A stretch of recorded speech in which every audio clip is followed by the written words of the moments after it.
शाम का समय था। रानो चिड़िया अपनी 5 बेटियों को भोजन खिला रही थी। वो थोड़ी डरी हुई लग रही थी क्योंकि उसके पति के आने का समय हो गया था। वहीं दूसरी तरफ टुन्नू चिड़ा गुस्से में उड़ता हुआ अपने घोंसले की ओर आ रहा था। उसके पैरों में कुछ भोजन था जो शायद वो अपने और अपने बच्चों के लिए लाया था।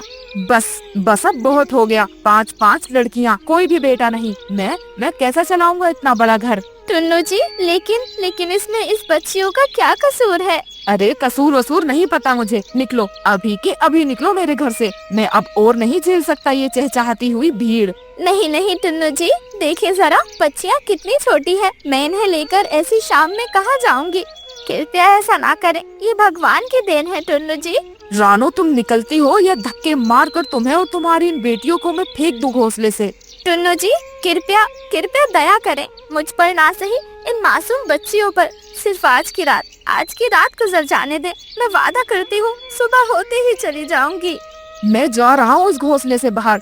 सुबह जब वापस आऊँ तो तुम और तुम्हारी 5 बेटियों की शक्ल मुझे इस घोंसले में नजर नहीं आनी चाहिए।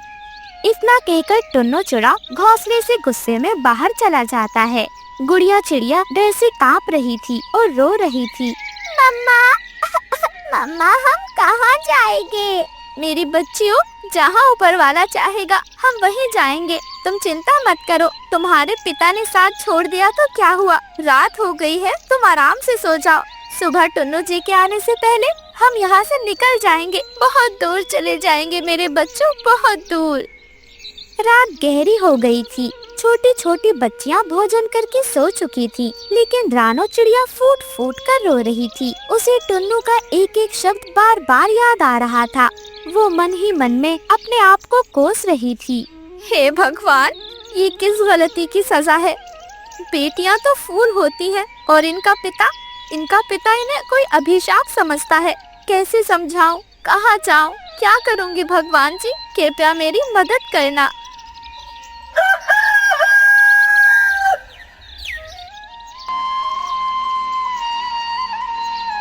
सुबह सवेरे रानो चिड़िया अपनी 5 बेटियों को लेकर घर से निकल जाती है।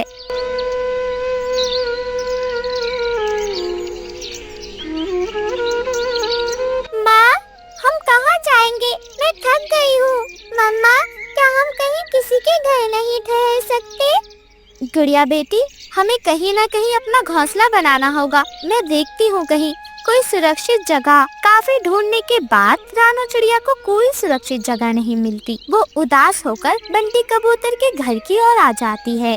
बेटा, हमें मदद मांगनी होगी। ऐसे तो कुछ नहीं हो सकता। आज रात हमें कहीं ठहरना होगा, वरना जंगल के बड़े शिकारी पक्षी हमें नोच कर खा जाएंगे। रानो चिड़िया रोते हुए बंटी कबूतर का दरवाजा खटखटाती है। बंटी भाई, मुझे टुन्नू जी ने घर से निकाल दिया है। बच्चों को लेकर कहाँ जाऊँ? इतनी जल्दी घर कैसे बनाऊँ? कृपया मेरी मदद करें। दरवाजा खोले बंटी भैया। अरे रानो बहन, मेरा घर तो खुद इतना छोटा है कि हम खुद मुश्किल से समाते हैं। तुम तो जानती हो ना, मेरे छोटे बच्चे हैं, मेरी पत्नी है और मेरे माँ बाप भी तो हैं। मैं तुम्हें आसरा नहीं दे सकता रानो, कृपया मुझे माफ कर दो।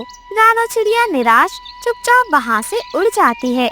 वो हरियाली तोती के घर की ओर उड़ जाती है। अरे रानो, तेरी हालत देखकर बहुत दुख होता है, पर तू जानती है ना, मेरे बच्चे अभी छोटे हैं। अगर तू चाहती है तो मैं तुझे थोड़ा दाना दे सकती हूँ, लेकिन घर में जगह नहीं है। क्या करूँ रानो? कहाँ सुलाऊंगी तुझे? और फिर तेरे भी तो 5 बच्चे हैं। मेरे घर में किसी एक भी पक्षी के लिए जगह नहीं है। तेरे 5 बच्चों को कहाँ रखूंगी मैं? धन्यवाद आपका बहुत बहुत। बस दुआ करना कि मेरे बच्चे सुरक्षित रहें। रानो चिड़िया वहाँ से भी उड़ जाती है। तभी उसे बिंदिया चिड़िया का घर याद आता है। बिंदिया, दरवाजा खोलो।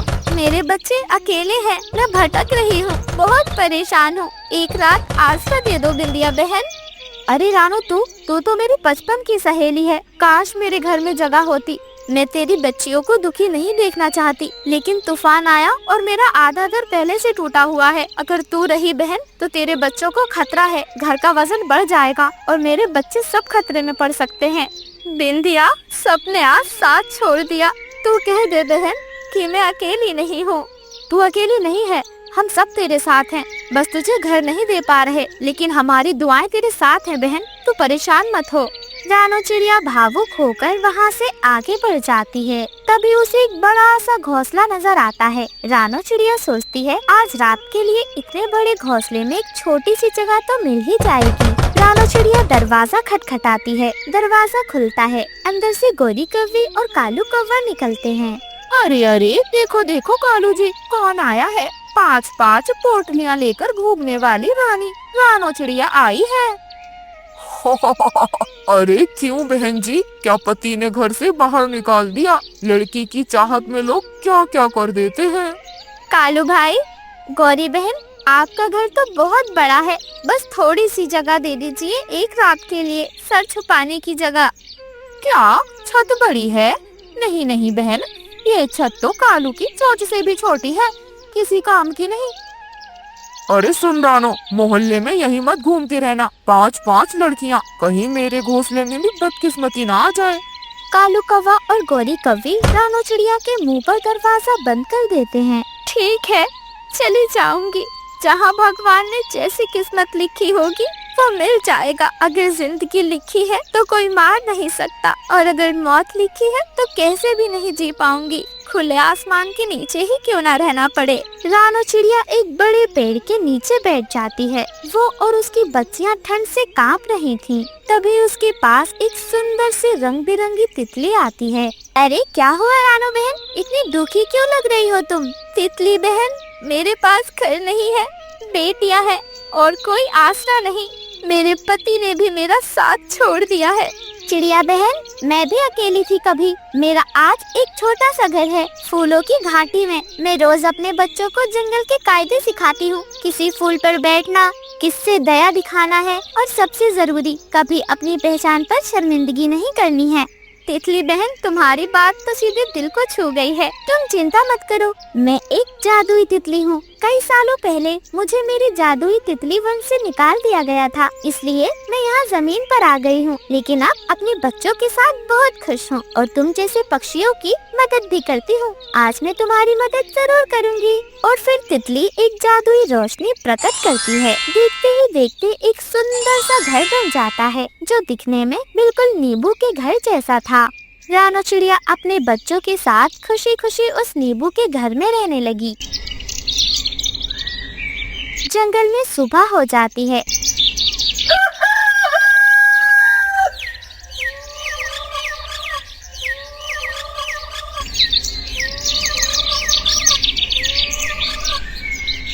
सुबह सवेरे रानो चिड़िया देखती है कि उसके नींबू के घर के बाहर खूब सारी नींबू की खेती हुई हुई है। रानो चिड़िया ये देखकर बहुत खुश हो जाती है। अरे वाह, रहने के लिए आसरा तो मिला, साथ में जीने के लिए इतनी अच्छी खेती भी मिल गई है। अब इन्हें बेचकर अपने बच्चों के लिए 2 वक्त का भोजन ला पाऊंगी। हे भगवान, तेरा शुक्र है, तेरा लाख लाख शुक्र है। कालू कौवा और गौरी कौवी दूर पेड़ पर बैठकर ये सब देख रहे थे। गोरी, हमने तो इसे भगा दिया था, ऊपर वाले ने तो इसे महल दे दिया, महल। कालू, हमें इसके साथ ऐसा नहीं करना चाहिए था। अगर हम पक्षी होकर इसकी मदद नहीं करेंगे तो भगवान तो करेगा ही। भगवान सबके लिए एक होता है कालू जी, भगवान हमें कभी माफ नहीं करेगा। इतना कहकर कालू कौवा और गौरी कौवी शर्म से अपना सर झुका लेते हैं। उन्होंने सीखा था, जिसे दुनिया ठुकराती है, किस्मत उसे सबसे ऊंचा उठाती है।